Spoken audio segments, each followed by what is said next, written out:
പക്ഷെ അവൾക്ക് തന്നെ മനസ്സിലായി എന്തായിരിക്കും അവൾക്ക് കിട്ടാൻ പോകുന്ന പണിഷ്മെന്റ്. അതുകൊണ്ട് അവൾ രാജിവെച്ചു. നിങ്ങളൊക്കെ തന്നെ പറഞ്ഞ് കേട്ടിട്ടില്ലേ ഇത്രയ്ക്ക്? നിങ്ങളൊക്കെ തന്നെ ഷെയർ ചെയ്തിട്ടുള്ള ഇഷ്ടം പോലെ വിധത്തിൽ. എനിക്ക് ആ പേര് പോലും പറയാൻ ഇഷ്ടമില്ല. എനിക്ക് അത്രയ്ക്ക് ട്രോമ ഉണ്ടാക്കിയ ലേഡിയാണ്. 39 years ആയി ഈ ഇൻഡസ്ട്രിയിൽ. നിങ്ങൾ ആരെങ്കിലും എന്നെ കുറിച്ച് എന്തെങ്കിലും മോശമായിട്ട് എഴുതാൻ നിങ്ങൾക്കൊരു അവസരം ഞാൻ തന്നിട്ടുണ്ടോ?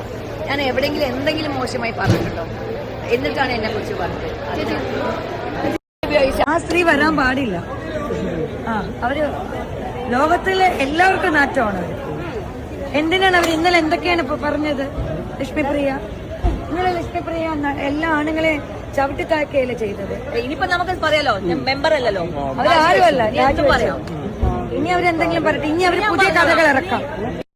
മാത്രം പറയുന്നതാണ് ശരി എന്ന് പറയുന്ന ആൾക്കാർ കൂടെ നമ്മൾ എങ്ങനെ പോകും?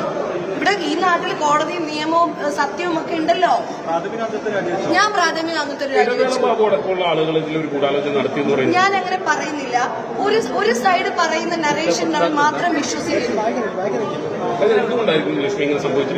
അതിന് മാധ്യമങ്ങൾക്കും ചെറുതല്ലാത്ത പങ്കുണ്ട്. കാരണം ഇന്നലെ ഞാൻ എഴുതിയ 93 യൂട്യൂബ് വീഡിയോകൾക്കെതിരെയും മലയാള സിനിമയിൽ മുൻപ് പ്രവർത്തിച്ചിരുന്നു എന്ന് അവകാശപ്പെടുന്ന 2 യൂട്യൂബേഴ്സ്, മലയാള സിനിമയിൽ ഒരു കാലത്ത് സംവിധായകർ എന്നൊക്കെ അവകാശപ്പെടുന്ന 2 യൂട്യൂബേഴ്സിനെതിരെയും ഞാൻ ഇൻഫോ പാർക്ക് സ്റ്റേഷനിൽ കംപ്ലൈന്റ് ചെയ്യുന്നതിനെ പറ്റിയിട്ട് ഞാനൊരു ഫേസ്ബുക്ക് പോസ്റ്റ് എഴുതി. ഫുൾ പോസ്റ്റ് എന്താണ് എന്ന് പോലും മനസ്സിലാക്കാണ്ട് നിങ്ങളടക്കമുള്ള മെയിൻ മീഡിയാസ് ഏത് രീതിയിലാണ് വളച്ചൊടിച്ച് ഇതിനെ കൊണ്ടുവന്നിട്ടുള്ളത്. അപ്പോ ഇത്തരം ഗൂഢാലോചനകൾ മറ്റുള്ളവരെ വിശ്വസിക്കുന്നതിന് പിന്നിൽ ഈ നാട്ടിലെ മെയിൻ മീഡിയാസ് ഞങ്ങളൊക്കെ നിങ്ങളെ സപ്പോർട്ട് ചെയ്യുന്നുണ്ട്, നിങ്ങൾ ഞങ്ങളെ സപ്പോർട്ട് ചെയ്യുന്നുണ്ട്. പക്ഷേ നിങ്ങളടക്കമുള്ള മെയിൻ മീഡിയാസ് പോലും നിങ്ങൾ അതിൽ ഉത്തരവാദികളാണ് എന്നത് ഞാൻ പറയുന്നു. ഇത്രയേ ഉള്ളൂ. ഇനി എനിക്കൊന്നും പറയാനില്ല.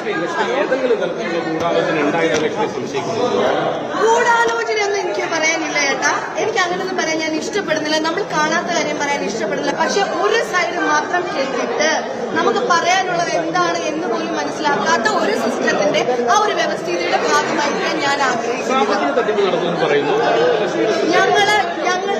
അത് എനിക്കുൾപ്പെടെ വരുന്ന ഒരു ആരോപണമായിട്ട് ഞാൻ വിചാരിക്കുന്നു. കാരണം ഓഗസ്റ്റ് 15-ാം തീയതി അധികാരത്തിലേറിയ കമ്മിറ്റിയുടെ ഇന്നലെ മുതലുള്ള ബില്ലുകൾ ഉണ്ട് എന്ന് ഞങ്ങൾക്ക് നെഞ്ച് കൈവച്ച് പറയാൻ പറ്റും. ഈ സംഘടനയ്ക്ക് അങ്ങനെ ഒരാൾക്കും ഏത് കമ്മിറ്റി വന്നാലും അവർക്ക് അങ്ങനെ സാമ്പത്തിക തട്ടിപ്പോ ക്രമക്കേടുകളോ ഒന്നും നടത്താനായിട്ട് പറ്റില്ല. ഞങ്ങൾ ഇപ്പോഴും പറഞ്ഞുകൊണ്ടിരിക്കുന്നത് ഞങ്ങൾക്ക് ഈ റിപ്പോർട്ട് ബുക്ക് പുറത്തേക്ക് വിടാൻ പറ്റാതിരുന്നത് പോലും കഴിഞ്ഞ ഭരണസമിതിയുടെ കാലത്തെ റിപ്പോർട്ട്സ് ഞങ്ങൾക്ക് പൂർണ്ണമാക്കാൻ പറ്റാത്തത് കൊണ്ടാണ്. അതിന്റെ ഉത്തരവാദിത്തം കഴിഞ്ഞ ഭരണസമിതിക്കാണ്, അല്ലാതെ ഞങ്ങൾക്കല്ല. ഓഗസ്റ്റ് 10 മുതൽ ഇതുവരെയുള്ള എത്ര ചെറിയ മാസങ്ങളേ ഉള്ളൂ. ഈ മാസത്തെ കണക്ക് കൊടുക്കാൻ കഴിയില്ല എന്ന് നിങ്ങൾ കരുതുന്നുണ്ടോ?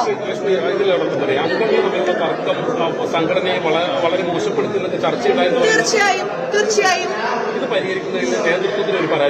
ഇല്ല. വ്യക്തിപരമായ പ്രശ്നങ്ങളും സംഘടനാപരമായ പ്രശ്നങ്ങളും രണ്ടാണ് എന്ന് മനസ്സിലാക്കാനുള്ള വിവേചന ബുദ്ധി ആദ്യം ഉണ്ടാവണം.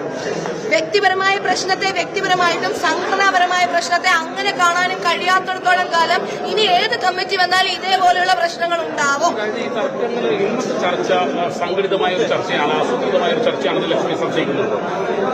അതായത് നിങ്ങൾ മനസ്സിലാക്കേണ്ടത് അവര് മുൻകൂട്ടി ഒരു അജണ്ടയുമായിട്ടാണ് വന്നിരിക്കുന്നത്. അങ്ങനെ പറയാൻ ഞാൻ ആഗ്രഹിക്കുന്നില്ല. അങ്ങനെയൊന്നും ഞാൻ പറയാൻ ആഗ്രഹിക്കുന്നില്ല. അവരും ഞങ്ങളുമേ ഇന്നുണ്ടായിട്ടുള്ളൂ. ഞങ്ങൾ കമ്മിറ്റി അംഗങ്ങൾ ഞങ്ങളും അവർ എന്ന് പറയുന്നത്